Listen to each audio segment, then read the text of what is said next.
Como prometido, hoje eu trouxe para vocês um aulão sobre alquimia. Gente, isso aqui tá incrível, tá? Isso aqui é a linguagem do inconsciente. Vocês vão entender como é que o inconsciente se comunica com vocês através da alquimia, como que o inconsciente se comunica através da arte, através dos acontecimentos na nossa vida concreta e através dos sonhos. Quando eu descobri esse conteúdo, minha vida mudou, tá? Minha vida mudou. Eu comecei a ver as coisas numa profundidade muito maior. Eu comecei a entender quais eram os processos que eu estava vivendo e comecei a trabalhar mais a favor deles, e isso facilitou muito a minha vida, meu aprendizado, minha evolução.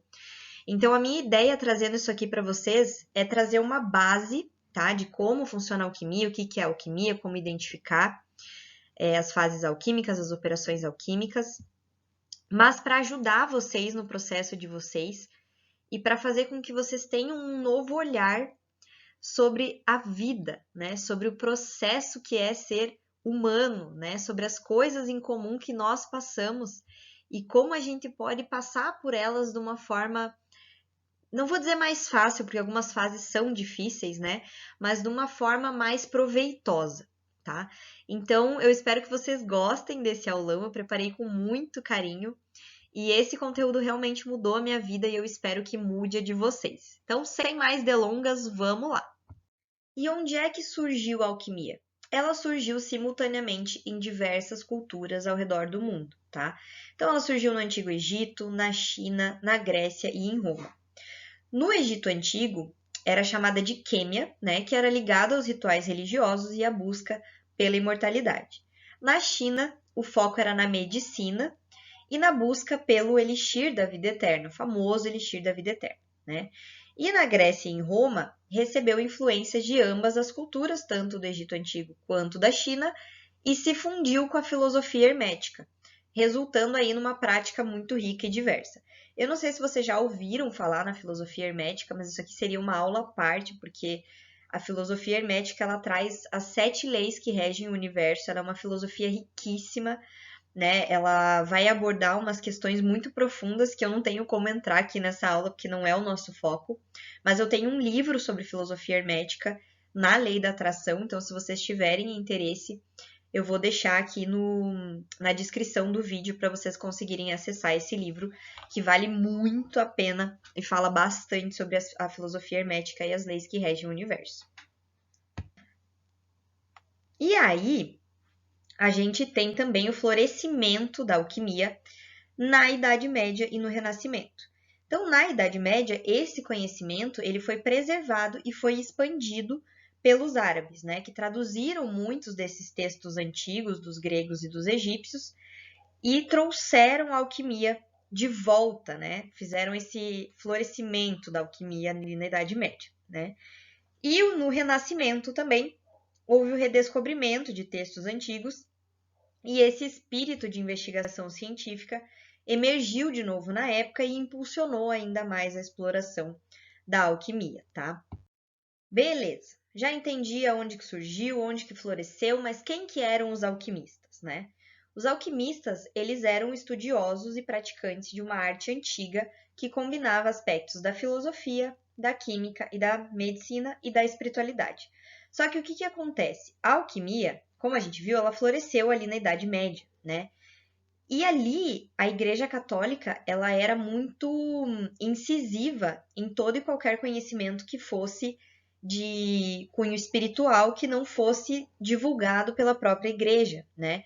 Então, os alquimistas, eles não podiam falar sobre essa essência filosófica e espiritual dos processos alquímicos. Então, eles eram considerados só químicos mesmo nessa época, né? Como aquelas pessoas que buscavam transmutar de qualquer forma o chumbo em ouro, né? Provavelmente vocês já ouviram falar isso nas aulas de história, né? Que os alquimistas eram aqueles químicos lá da Idade Média, do Renascimento, que eles buscavam transformar o chumbo em ouro. Só que eles faziam esses experimentos, né? E eles realmente utilizavam forno, substâncias químicas, né? E alguns símbolos místicos, realmente fazendo as experiências no físico, né? Porque era uma fachada para a verdadeira essência da alquimia, né?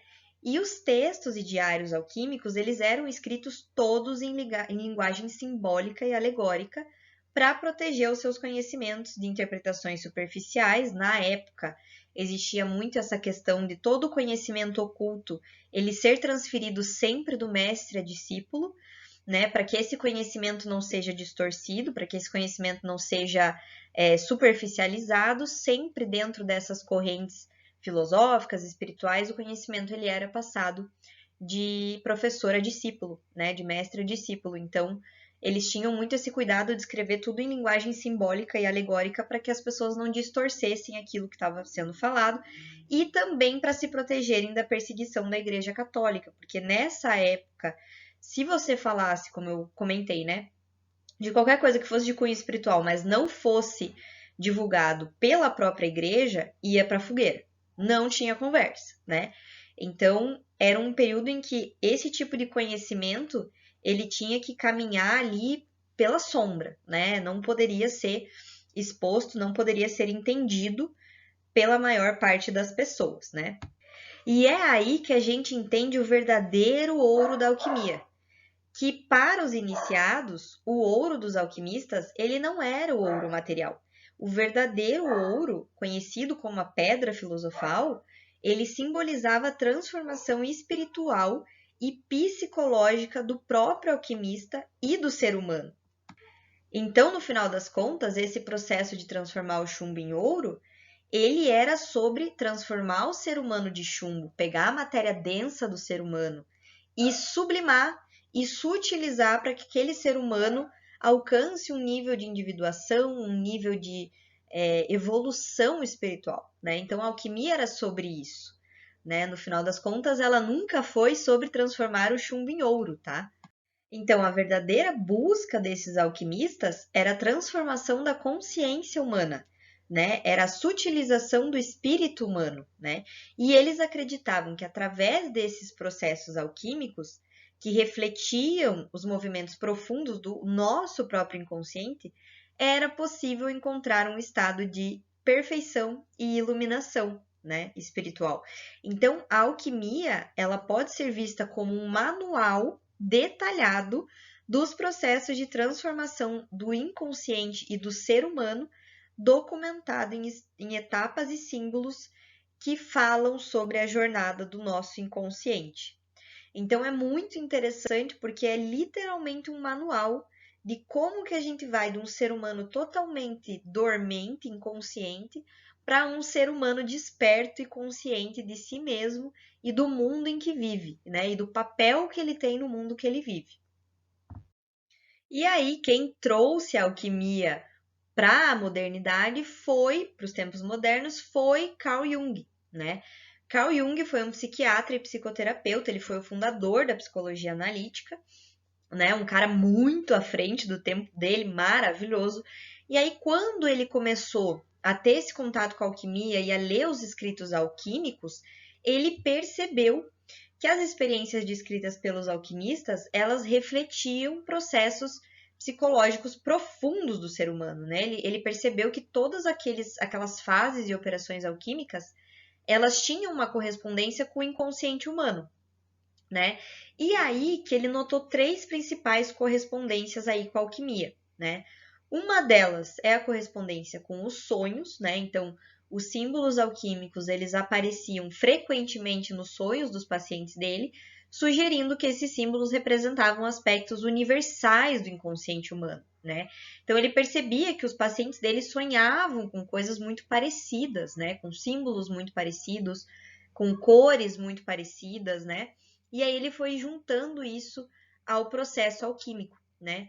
Ele percebeu também que o processo de individuação também estava descrito dentro desse processo alquímico, né? Então ele identificou que a jornada alquímica, com todas as suas fases, espelhavam o processo de individuação.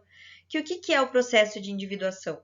É quando o ser humano ele já está consciente dos aspectos que ele tem dentro dele, né? Como se ele tivesse consciente e integrado todas as luzes e sombras, né? E ele fosse mais consciente de si e do mundo ao seu redor, né? E de como ele vê o mundo ao seu redor, né? Então esse é o processo de individuação. e também que era sobre transformação psicológica, né?